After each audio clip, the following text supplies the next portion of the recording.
Hey guys, welcome back to Tiger JEE. This is Vivek. आज हम discuss करेंगे एक बहुत सिंपल सा मॉडल, एटॉमिक मॉडल। ये है हमारा डाल्टन्स एटॉमिक मॉडल। तो जैसे कि क्लास 9 10 में तुमने पढ़ा होगा, डाल्टन्स एटॉमिक मॉडल बहुत सबसे पहला एटॉमिक मॉडल था जो एटम के बारे में पहले इंफॉर्मेशन दिया था हमें। तो जो एलिमेंट होते हैं उसका सबसे छोटा पार्टिकल होता है एटम। तो एटम क्या होता है? Basically it is the smallest particle of the element. ये तुम लिख सकते हो, ये वाला पॉइंट। तो एटम बोलेंगे तो स्मॉलेस्ट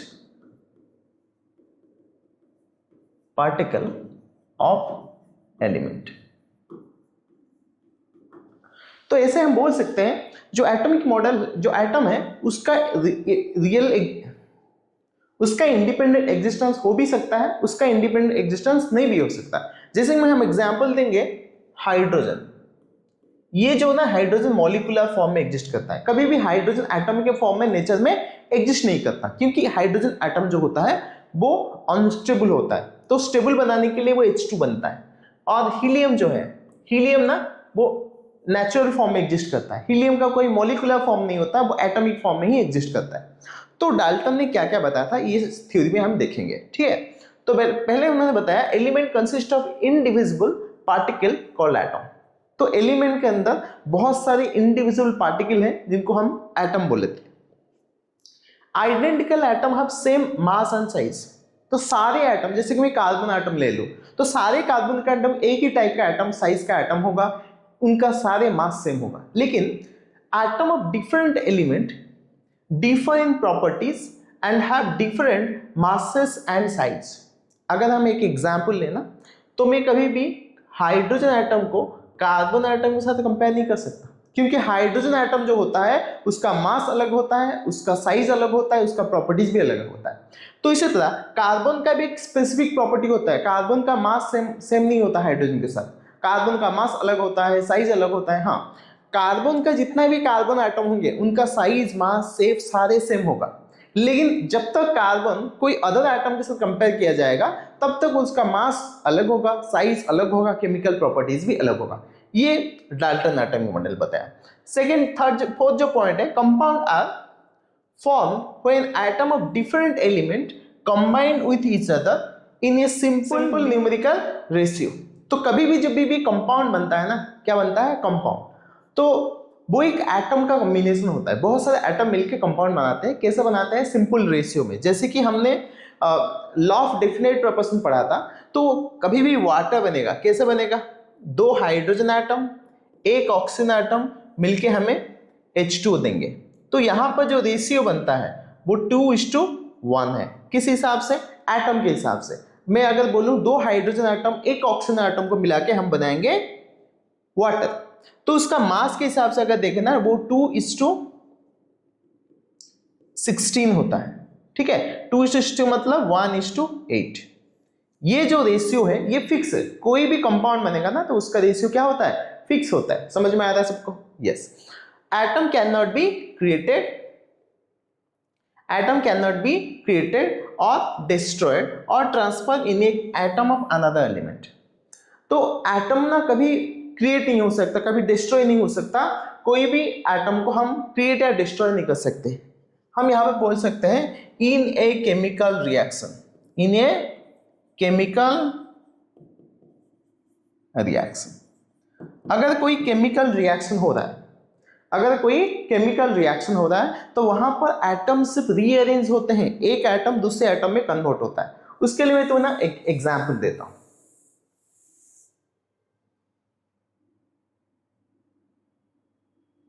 देखो, अब CH4 है मेरे पास। अब ये ऑक्सीजन के प्रेजेंस में जलेगा।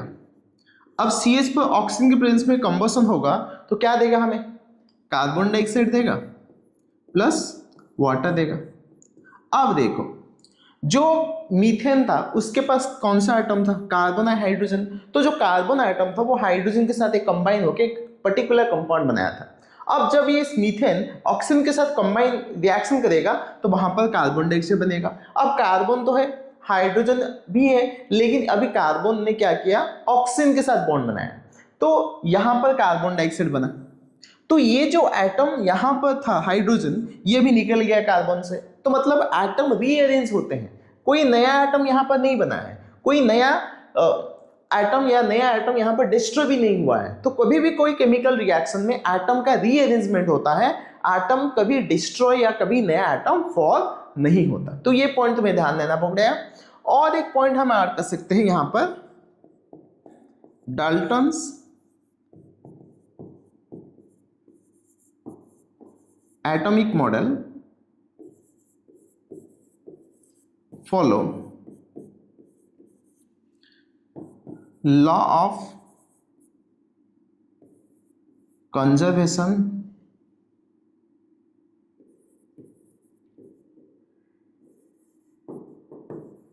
of mass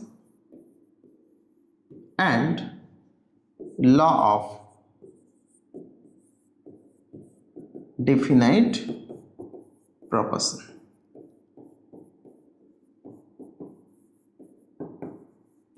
तो ये पॉइंट तुम्हें याद रखना पड़ेगा। जो डाल्टन्स एटॉमिक मॉडल है ये हमारा law of conservation mass and law of definite proportion को फॉलो करता है, ठीक है। तो ये मॉडल सबको समझ में आ गया। तो देखते हैं इसमें क्या क्या डीमेरिट्स हैं। अब देखेंगे मॉडिफिकेशन, या हमने क्या क्या लिमिटेशन यहां पर देखा। तो पहला तो है atom is divisible and complex.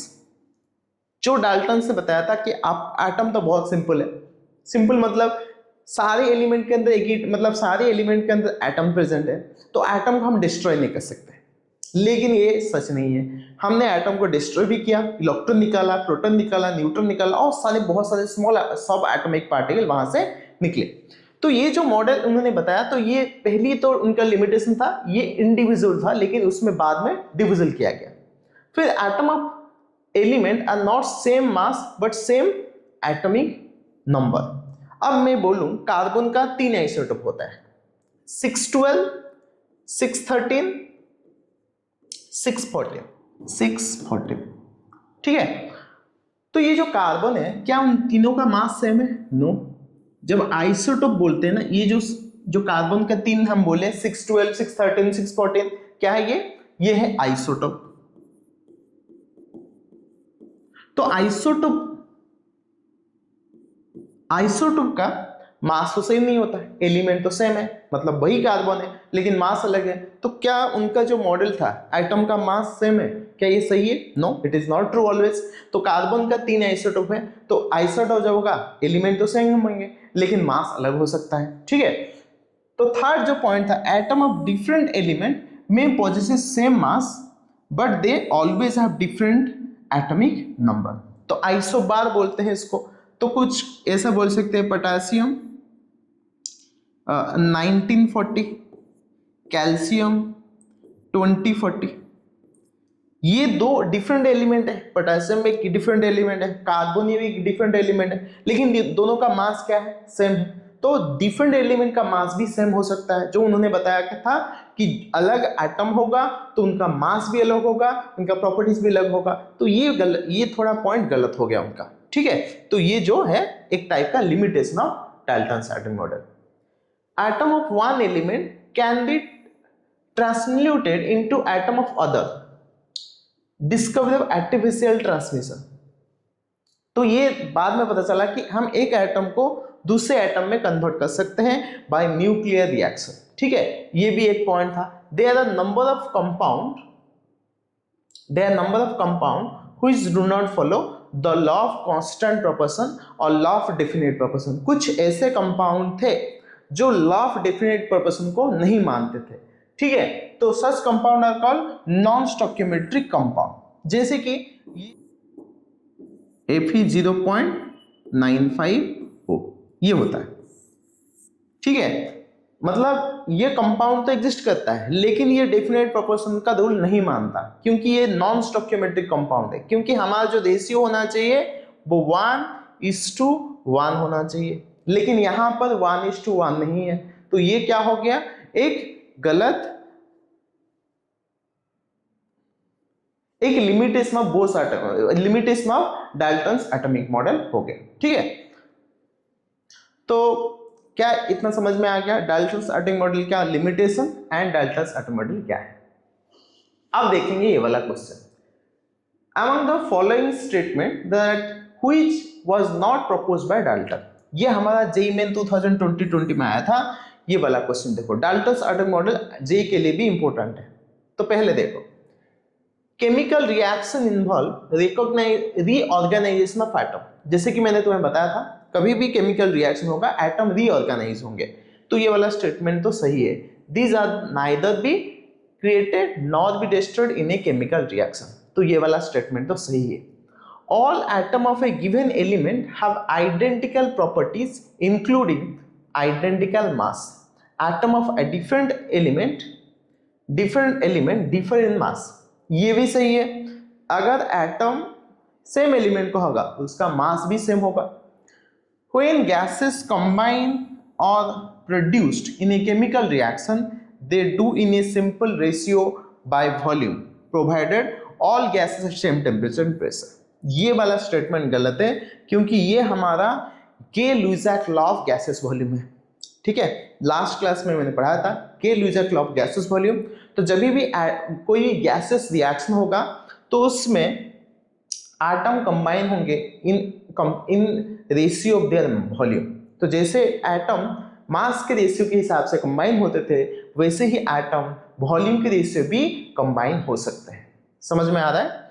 Okay. Third जो लास्ट पॉइंट था, matter consist of indivisible atom, ये भी सही था। ये डाल्टन्स एटॉमिक के मॉडल के अनुसार से पूछा है। ठीक है, ऐसा नहीं कि क्या गलत है क्या सही है, ये नहीं पूछा है। ये पूछा है जो डाल्टन ने जो बताया था उसमें कौन सा स्टेटमेंट सही नहीं है। तो डाल्टन ने ये वाला स्टेटमेंट नहीं बताया था। क्लियर है? तो ये क्वेश्चन बताया था incorrect postulate of Dalton's atomic theory. इसमें कौन सा थ्योरी जो है पोस्टुलेट है वो गलत है। Atom of different element differ in mass, ये तो सही है।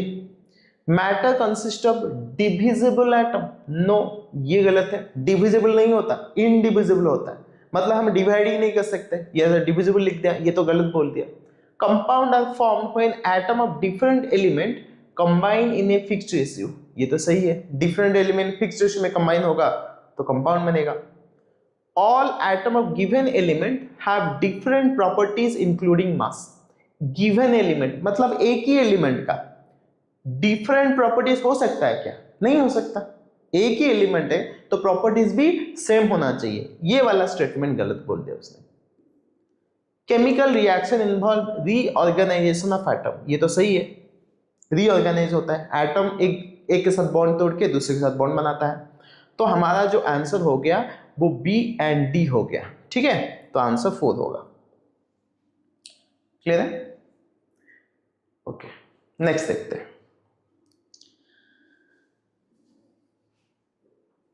Choose the incorrect statement about Dalton's atomic theory. कौन सा इनकरेक्ट है? All atom of given element identical properties. All atoms of a given element identical properties including identical mass, ये तो सही है। Matter consist of indivisible atom, ये भी सही है। Compounds are formed when atom of different elements combine in any ratio, ये वाला गलत हो गया। एनी रेशियो में कभी कंबाइन नहीं हो सकता, उसके लिए क्या चाहिए? एक फिक्स्ड रेशियो चाहिए। क्या चाहिए? फिक्स्ड रेशियो, ये होना चाहिए। लास्ट जो बोला chemical reaction involve reorganization of atom, ये तो सही बोला। तो हमारा जो आंसर होगा वो हो जाएगा 3। ठीक है, 3 आंसर है। अब नेक्स्ट देखो, ये देखो, Dalton's atomic theory was based on which experimental law? Law of conservation of mass, law of definite proportion, law of multiple proportion, all of this. तो मैंने ये बताया था कि जो डाल्टन्स एटॉमिक मॉडल है वो सारे लॉ ऑफ केमिकल कॉम्बिनेशन को फॉलो करता है। ठीक है, तो केमिकल कॉम्बिनेशन में हमारा जो 5 लॉ है वो सारे लॉ को फॉलो करता है। ठीक है, तो ऑल ऑफ दिस यहां पर आंसर होगा। क्लियर है? Next, representation of element. हम एलिमेंट को कैसे रिप्रेजेंट करते हैं? देखो यहां पर कोई भी एलिमेंट ले लेते हैं x, तो इसके नीचे z, ये हो गया a। तो कोई भी एलिमेंट का सिंबल हम x ले लेते हैं और उसका जो एटॉमिक मास है वो Z है, और सॉरी एटॉमिक नंबर जो है वो Z है, एंड A है हमारा एटॉमिक मास। तो X जो है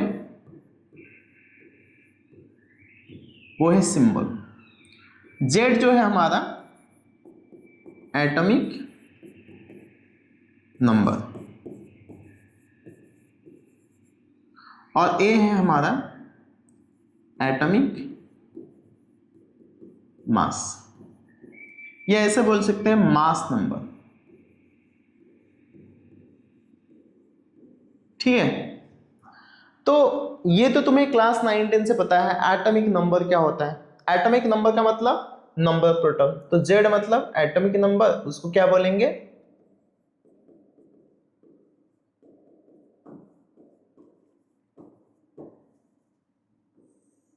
इसको बोलेंगे number of protons in an atom.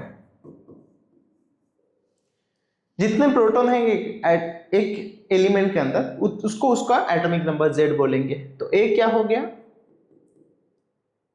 Number of proton plus number of neutron. अब प्रोटॉन का नंबर न्यूट्रॉन का नंबर मिला दें तो जो बनेगा वो होगा हमारा एटॉमिक मास। तो एटॉमिक मास को हम बोल सकते हैं नंबर ऑफ न्यूक्लियस।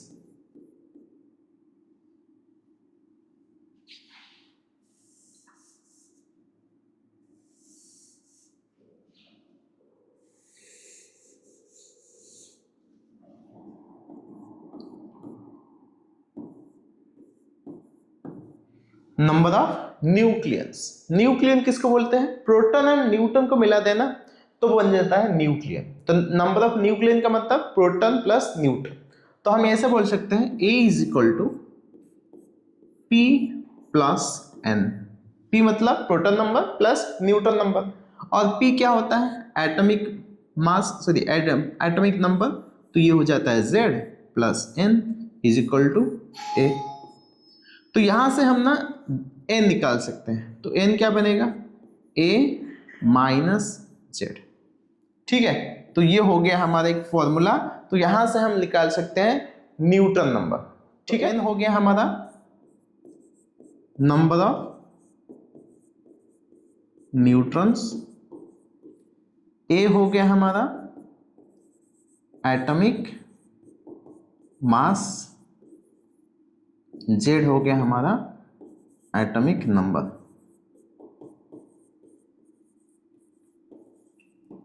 तो यहां से ना बच्चे एक बार पूछते रहते हैं कि सर हम एटॉमिक नंबर को प्रोटॉन नंबर क्यों लेते हैं, न्यूट्रॉन नंबर या इलेक्ट्रॉन नंबर तो ले सकते हैं। बेसिकली इलेक्ट्रॉन क्यों नहीं लेते, क्योंकि इलेक्ट्रॉन जो होता है ना वो चेंज होता रहता है, वो आउटरमोस्ट सेल में प्रेजेंट होता है, बाहर प्रेजेंट होता है, और वो चेंज होता रहता है।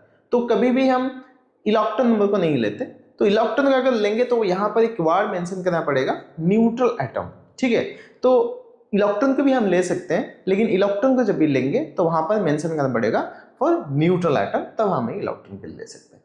राइट, तो यहां पर मैंने कुछ एलिमेंट लिखा है जिनका मास है, सिंबल है, एलिमेंट का नाम है, उसका एटॉमिक मास भी है, एटॉमिक नंबर भी है। थोड़ा ये याद रखना पड़ेगा अप टू 1 to 20 तक, मतलब हाइड्रोजन से हमारा कैल्शियम तक, ये सबको याद रहना चाहिए, क्योंकि this is the basic of chemistry. ये हम बोल सकते हैं अल्फाबेट ऑफ केमिस्ट्री। तो मैं ही तो यही बताता हूँ, तो ये तो अल्फाबेट है, इसको केमिस्ट्री अच्छा करना चाहते हो, केमिस्ट्री अच्छा करना चाहते हो तो इसको अच्छे से याद रखना पड़ेगा। ठीक है, तो hydrogen, helium, lithium, beryllium, boron, carbon, nitrogen, oxygen, neon. तो यहाँ पर उसका सिंबल है, हाइड्रोजन के लिए H, हीलियम के लिए He, लिथियम के लिए Li, beryllium B, boron, carbon, nitrogen, oxygen, fluorine, नियन।